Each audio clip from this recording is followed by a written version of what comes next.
നിങ്ങളുടെ ഫേവറേറ്റ് സീരിയലുകൾ ടിവിയിൽ വരുന്നതിന് മുൻപേ സൺ നെക്സ്റ്റ് ആപ്പിൽ കാണാം. ഇനി എല്ലാവർക്കും മുൻപേ കാണൂ. ഇപ്പോൾ തന്നെ സൺ നെക്സ്റ്റ് ആപ്പ് ഡൗൺലോഡ് ചെയ്ത് സബ്സ്ക്രൈബ് ചെയ്യൂ. അമ്മാതിരി ഇമോഷണൽ ഡ്രാമയാണ് അവളും പ്രണവും ചേർന്ന് അമ്മയുടെ മുമ്പിൽ നടത്തിയത്. അമ്മയെന്നല്ല, ആരുടെ മനസ്സാണെങ്കിലും ഒന്ന് ഇളകിപ്പോവും.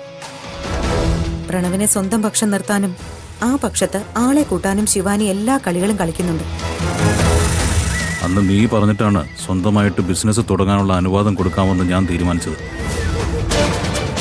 ശിവാനിയുടെ പാവയായിട്ട് പ്രവർത്തിക്കാനാണ് അവൻ ഇനിയും മുതിരുന്നതെങ്കിൽ ഇനി അവന് ഞാൻ ഒന്നും ചെയ്തു കൊടുക്കാൻ പോകുന്നില്ല.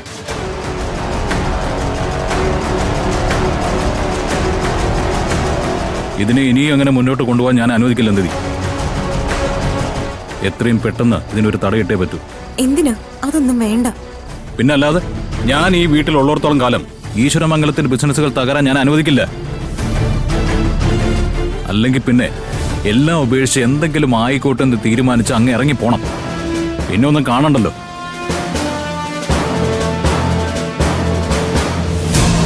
ഗൗതമനൊരു കാര്യം അറിയോ? ശിവാനി ആഗ്രഹിക്കുന്നതും അത് തന്നെയാ. ഗൗതമും ഞാൻ ഈ വീട്ടിൽ നിന്ന് പുറത്താവണം. അവളുടെ ആഗ്രഹം അങ്ങനെ അങ്ങ് സാധിച്ചു കൊടുക്കാൻ പറ്റുമോ ഗൗതം?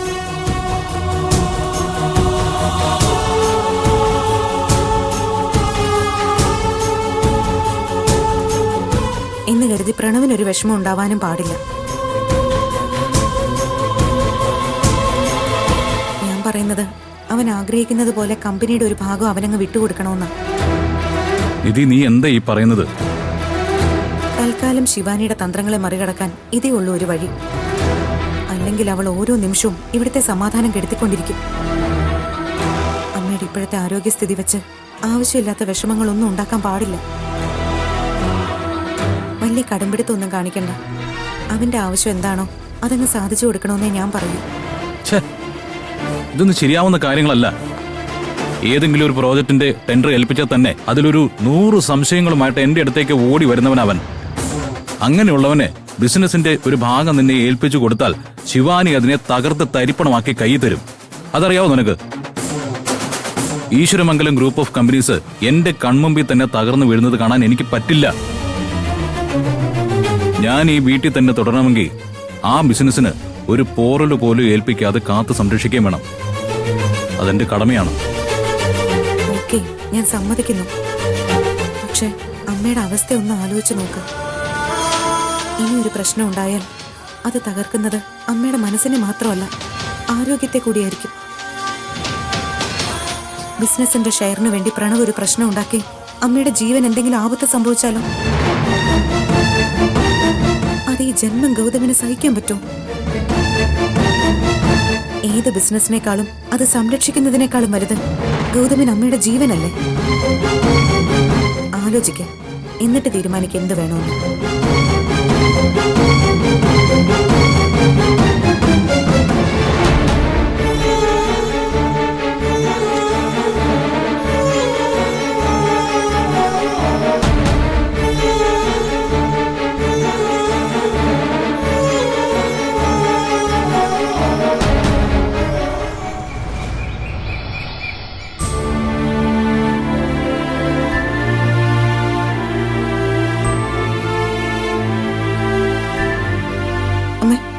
ചായ കുടിക്കും.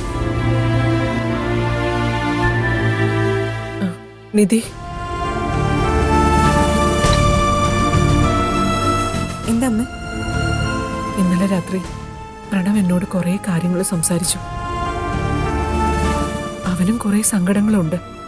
എല്ലാവരും ചേർന്ന് അവനെ ഒരു മൂലയിൽ ഒതുക്കുകയാണോന്ന് അവന്റെ സംശയം. ഒറ്റപ്പെടുത്തുന്നു എന്നൊരു തോന്നൽ അവനുണ്ട്. അത് കാരണം അവൻ ഗൗതമിനെ ശത്രുവായിട്ട് കാണുന്നത്. ഞാൻ ആലോചിക്കുകയായിരുന്നു, നമുക്കൊരു കാര്യം ചെയ്താലോ മോളെ? എന്താ വേണ്ടതെന്ന് നമ്മ പറഞ്ഞാൽ മാത്രം മതി. പ്രണവിനും അമ്മയ്ക്കും സന്തോഷമാവുന്നത് എന്തും ഞാൻ ചെയ്യും. ഗൗതമിനെ പറഞ്ഞ് സമ്മതിപ്പിക്കുകയും ചെയ്യും. വേറൊന്നുമല്ല, അവന്റെ ഇഷ്ടം പോലെ തന്നെ കാര്യങ്ങൾ നടന്നോട്ടെ. വേണമെങ്കിൽ കമ്പനിയിലെ കുറെ ബിസിനസ്സുകൾ അവന്റേത് മാത്രമാക്കി ഷെയർ ചെയ്ത് അങ്ങ് കൊടുത്താലോ എന്ന് ആലോചിക്കുകയായിരുന്നു ഞാൻ. എന്താന്ന് വെച്ചാ അവന്റെ ഇഷ്ടം പോലെ ചെയ്തോട്ടെ. നീ എന്തു പറയുന്നു? ഇന്നലെ രാത്രി മുഴുവൻ ഞാനും ഗൗതവും ഇതിനെക്കുറിച്ചാണ് സംസാരിച്ചത് മുഴുവൻ. ദേ ഇപ്പൊ രാവിലെ അമ്മയും അതേ അഭിപ്രായം പറയുന്നു. സത്യാണോ? അതെ അമ്മേ, അവനും ഇപ്പൊ സ്വതന്ത്രമായി ഒരു കുടുംബം നോക്കുന്നവനല്ലേ. അവന്റേതായ ഇഷ്ടങ്ങളും കാണുമല്ലോ. അപ്പോ എന്താ വേണ്ടതെന്ന് വെച്ചാൽ അവന് കൊടുക്കാൻ ഗൗതമിന് ഒരു വിരോധവും ഇല്ല. ഓ, ഇപ്പഴാ എനിക്ക് ആശ്വാസമായത്. നെഞ്ചിനുള്ളിലെ ഒരു ഭാരമായിരുന്നു, അതിപ്പോ അങ്ങ് ഇറക്കി വെച്ചതുപോലെയായി. പ്രണവ് മാത്രമല്ല, അമ്മയും സന്തോഷായിട്ടിരിക്കണം. അതിനുവേണ്ടി എന്ത് കോംപ്രമൈസിനും ഗൗതം തയ്യാറാവും. അതെനിക്കറിയാം മോളെ. ആ പിന്നെ രാവിലെ കഴിക്കാനുള്ള ഗുളിക കഴിച്ചായിരുന്നോ?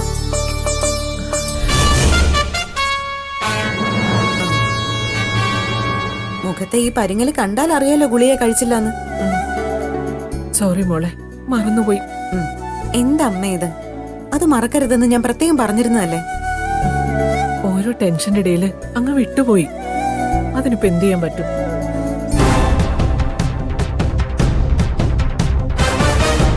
അയ്യോ, രാവിലെ കഴിക്കാനുള്ള ഗുളിക തീർന്നു എന്ന് നിർമ്മലാന്റിയും വിളിച്ചു പറഞ്ഞിരുന്നല്ലോ.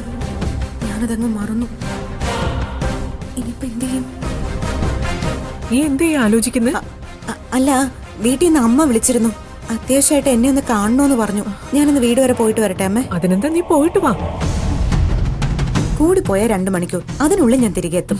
ദേ അടുക്കളയിൽ അത്യാവശ്യ പണിയൊക്കെ ഞാൻ തീർത്തിട്ടുണ്ട്. അമ്മ ഒന്നും ചെയ്യണ്ട. ഞാൻ ഒന്നും ചെയ്യുന്നില്ല, നിന്നോട് പൊയ്ക്കോളം പറഞ്ഞില്ലേ. എങ്കിൽ പിന്നെ ഞാൻ പോയിട്ട് വരാം. അയ്യോ, അമ്മയുടെ ഗുളിക എടുത്തു തന്നില്ല. ഞാനത് എടുത്തു തന്നിട്ട് പോവാമേ. അതെ, ദേ ഗുളികയൊക്കെ ഞാൻ എടുത്ത് കഴിച്ചോളാം, നീ പോയിട്ട് വന്നേ. ദേ ഇപ്പൊ തന്നെ പോയി എടുത്ത് കഴിക്കും, അല്ലെങ്കിൽ ഇനിയും മറക്കും. ഞാൻ പോയിട്ട് വരാമേ.